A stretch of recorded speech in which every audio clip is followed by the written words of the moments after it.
so you've probably seen those videos of Samsung's folding phones, but how do they work? Let's talk about it.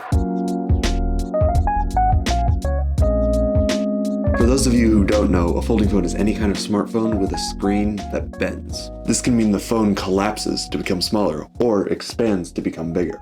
You're gonna need a bigger pocket. There's also weird phones that just grow or have trifold designs, but I already made a whole video about that. You can check it out right there. You may be watching this video and thinking, how the heck does that work? Why does the screen bend? The whole screen is made out of an OLED panel, and since OLEDs don't need backlights, it's flexible. Instead of using glass, like in most phones, they use a flexible polymer. This means the screen isn't as durable, but it is able to bend. There's a lot of other components that go into the phone that allow this, the main part being the hinge. There's a lot of designs from different companies on how this works, but the general idea is some sort of hinge. One of the downsides of having a folding screen is that the screen will crease. So phone companies try to bend the screen as lightly as possible, often in a teardrop shape, to reduce the crease. Debris can also get into the hinge, causing problems, especially in earlier models. Remember, this is a new technology. The debris problem has been somewhat resolved in newer phones like the Flip and Fold 5, as well as the Pixel Fold. Apple is rumored to be coming out with a folding phone pretty soon, and I'm pretty sure they're going to be improving on the design even more. Now, if you're looking at this diagram here, you're probably noticing something. With all this hinge technology in a regular sized phone, you're left with less space for actual hardware, and you'd be right. Not only is the phone less durable, but it also has lower specs than some of the other phones in the same price category. Like how the S23 and the Flip 5 are essentially at the same price, but you're getting less RAM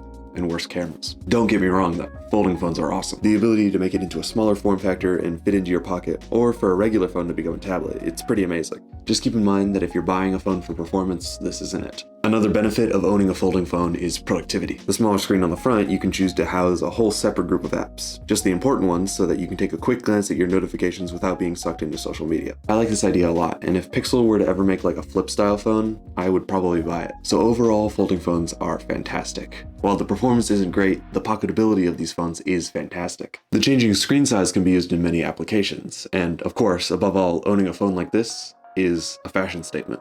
Have a great day, and party on, dudes.